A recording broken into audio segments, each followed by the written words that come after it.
I adjusted the Silver Horse holster. I think I had the strap slightly wrong. I'm still trying to figure it out, but it feels more comfortable. I'm not having this right here press into me behind there, which what it was doing, I didn't notice that. I had this strap on backwards. Oops. I've only lightly wore it around the house. Haven't really hiked with it. So this is much better now. Feels much more comfy. So I'll figure it out as we go. Make adjustments. But yeah, I like it. It's lightweight other than the gun. So, okay. He's being good. He was laying down while I talked. Now we're going to continue back over the tunnel. So another video. Because sometimes the walk back can be more interesting than the walk to your location. Never know. Might have more dogs, more people, more idiots. Don't know. This is where having the dog's going to help me though, because he's going to help pull me up.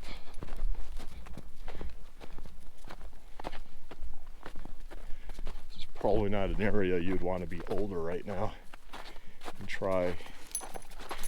Don't do that. See, he does that weird, gets spooked or something.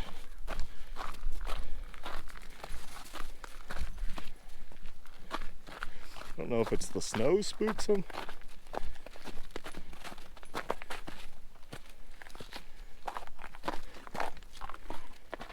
This is the scary part, it's all ice.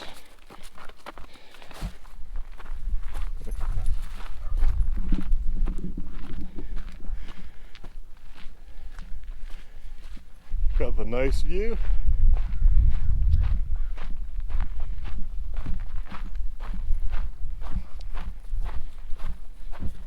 Colorado is just crazy. How many people are like moving here? Thing is, wait for something to occur and the market crashes. We'll be okay. Yeah, we can take a $300,000 on paper hit. Can you if you paid $680 for your house in our neighborhood? No. You're gonna be crying. Just another bubble waiting to burst. Ooh, bird. It's gonna get us. But yeah, it's just another bubble that's waiting to burst. And the people that paid way over, did all these crazy biddings, and they lose, they're gonna be crying, they're gonna go bankrupt. Oh, it's not fair. You paid $300,000 more for a house. Not that long ago, it was $300,000. I mean, did you think that was a smart idea? Well, but we wanted to move here. Well, maybe you picked the wrong place. I'm gonna laugh my ass off when these people take a hit. The smart people are the ones that bail now and they go elsewhere where it's cheaper. We can't do that yet because we're not to that age. But yeah, if we were thinking about retiring, this would be the time. It'd be a time to bail, and probably even the next 5 years. It's just Colorado is a place that attracts a lot of people. So I have a feeling our house will get up to $800,000. God, we're gonna have to really think about that. And people say though, when you say that, like, oh, we'll sell our house, you can say, where are you gonna go? Not Colorado. No matter how much I like it, to make that much money on a house, I could go elsewhere. And there's always elsewhere that's cheaper. Now some people will be like, well, no, there's not. I want to go move to Hilton Head or Pigeon Forge, or they name like touristy areas, or I want to move to Miami. Well, then you're gonna spend the money. People just make no sense. But if you're to retirement age, shit, I could go live in Kansas, to be honest. Pay $300,000 for a nice house. Cash. And I have a house, baby. If we're talking, you know, it gets up to 800,000 or more. And then some people say, "Oh, that's crazy. It's not going to get that high." What did the people in California think in 1960s? That their house would be worth $1.5 million. They never thought that. You know, they always paid higher prices. Now, a house back then, you probably were paying $250, $300, but now it's worth, you know, $1.5, $2.5 million for the same house. Oh, come on, it's not worth that. But Mark, it's worth whatever somebody will pay. Well, that is true. Still doesn't mean the house is worth it. It's just it's worth that on paper, but probably not worth that in reality when you look at the size of it and all that good stuff, you know. So I could see it getting that high here. I could see it going crazy. So, you know, maybe we'll luck out. This would be our little gold mine, right? It'd get up to 1.2 mil. We'll sell out. By that point, we have it paid off. We walk away. We go somewhere else. It costs $400,000 or $500,000. We spend $500,000 on a house, let's say, pay cash, and whatever extra we have in the bank. We'll be laughing all the way. You might be like, "Yeah, but now you're living in some state that's not that desirable." I don't know. I'm old. What am I going to be doing? Well, let's be honest. Some people will be like, "But I'm 60, 70, and I hike every day in the mountains." I like it, but I could also leave it just as easy. I guess I'm easy like that.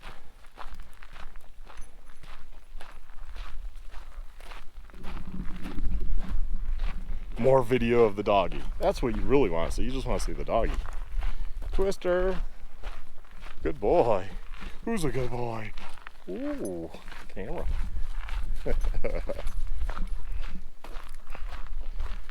So we had a trainer tell us he looks like some designer mix. I wish I could remember what they said. I would have to ask the wife. Haven't asked her again. Like, what was that she said? And the wife looked it up and goes, "Yeah, I think she's right. That he was a reject from a litter for a designer mix. Like, I want to say a chow and something. Hence the curly tail. And he would, if he was a good breed, he would have like a fluffy coat, not the coat he has. That's not fluffy. So thus he's a kind of the reject puppy. And he got, you know, let go because he's not a $4,000 dog. You know, he's worth nothing. Well, I mean, to the people that were breeding designer dogs, you know. No, let's stay away from that edge. It has the pokies. I don't like the retaining wall with the pokies. And you're not going to get down to the house from here anyways. Yep, there's houses down there. I think those houses would be pretty cool. I wonder how much you have to deal with tourists that say, "I'm going to hike down some trail over there," and they end up in a backyard. Probably happens. But yeah, so he was supposedly some sort of designer dog, most likely, from what a trainer that we had come to the house say. And my wife looked it up, and she's like, "Yeah, that's definitely, I can see why she would say that." So a good chance that's what he is. And once I get that information, I'll bring that to y'all. I wish I knew. I'm pretty sure it was a chow with the tail, and I don't know what other dog.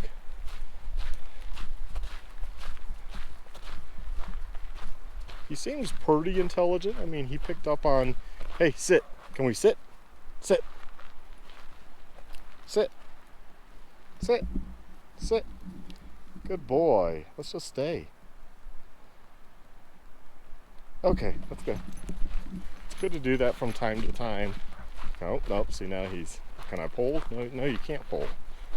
I'm trying to get him so he's good, A, on the leash, but B, want to get him to the point of off the leash. But I'm going to have to really trust that he'll come back. Our last dog, Ty, was really good with coming back. So I could hike with off the leash, and he'd get kind of far, and I'd be like, "Hey, you know, Ty, and he would stop and turn and come back, and okay. And he learned over time that, okay, if I go within sight, I'm good. And see, that's where I, as a pet owner, was pretty good. I would only allow him to go as where I could see him, just like a kid, a small child, you know.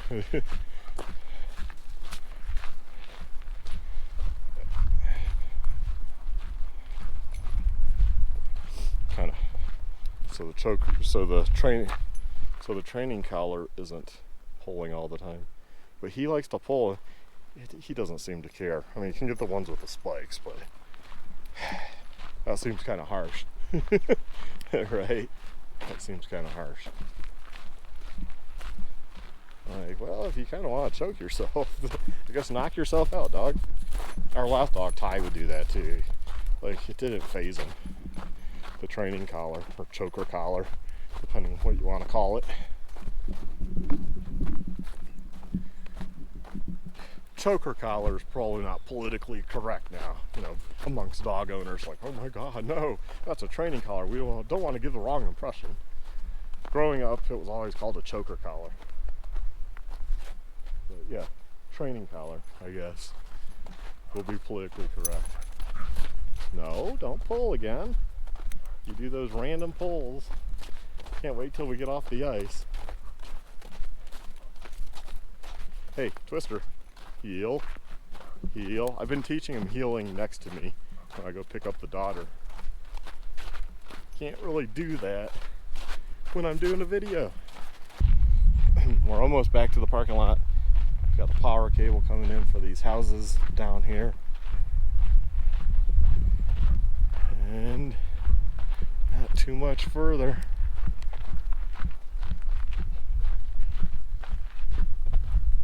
Not too much further. Come on.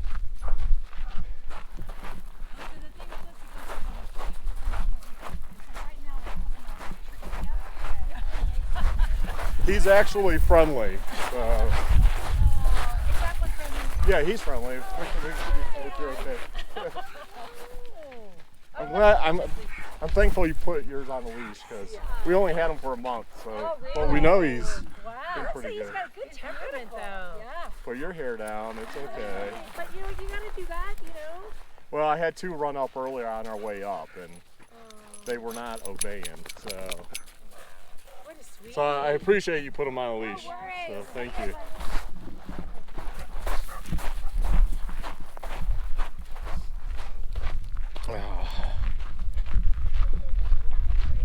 Good boy. Good boy. See, we can do meet and greet if they're on a leash. You're not getting ganged up on.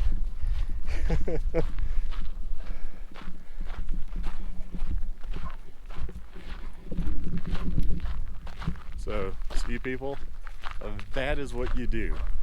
Put the camera down because I didn't want to film them, but that's what you do. You put your dog on a leash just because you don't know. And then you can take them right back off again. You know, just, I know there's going to be dog people that are like, ooh, get all upset with me probably saying that, but it's responsibilities. Unfortunately, some of you don't have responsibilities and probably should have known a dog. Probably shouldn't even have a kid.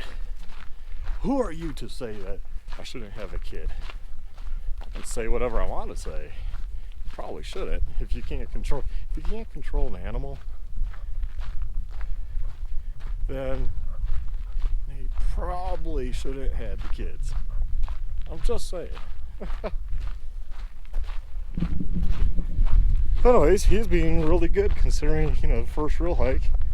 A few people, this trail, for whatever reason, can get where it's shoulder to shoulder people. I personally wouldn't hike here then, but it can get like that. And so today was a good day. Some people, but not too many people, just to see how he behaves. Even though we had those two dogs off the leash, and they were kind of ganging up on him, you know, he actually behaved really well, didn't he? So that was in the last video. Man, it's pretty out here though.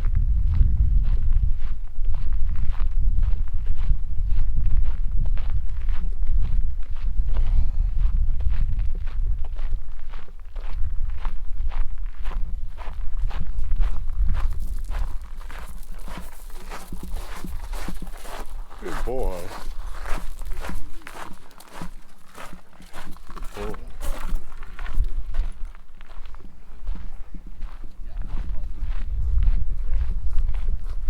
Hey.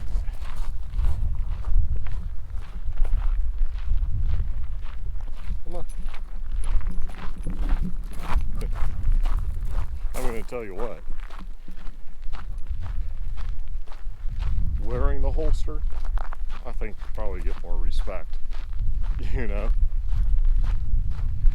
It's one plus side with hiking, especially when you're in an area that has a lot of people and you're still far enough away from civilization that somebody did something, they could do it and probably get away with it, because you haven't seen many people in my 2 videos here on this trail, have you? No. And hey, yeah, there's poop. There's poop.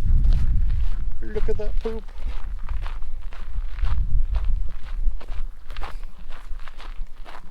So it looks like to hike up and over the tunnel is a battery, a GoPro battery, and a Hero 8 Black at 2.7K at 60 frames a second. And coming back, looks like it's a battery. So looks like I'll be able to end this in the parking lot, hopefully. And these aren't even the GoPro batteries. These are the Smart Tree, I believe they're called, which work good. Those orange batteries I bought, stay away from. They don't work good. I actually, oh, that's like the worst pee ever. What? Wait, did you just pee on yourself? Oh boy. He's more of a squatter. Come on, yes. Like, what are you doing? He had to go though.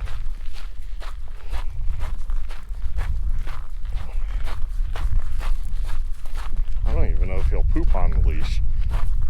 He hasn't gone yet. Anytime I've taken him to the school and stuff. He's just a one morning dog and that's it. I swear our last dog, Ty, he could force himself to go at home, and then I would think he'd be good and go out hiking, and sure enough he'd have to go again. It's like, really?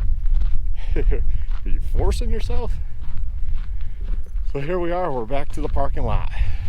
Now we get to go down the crazy dirt road with people probably coming up as it gets a little later in the day, as it gets a little warmer.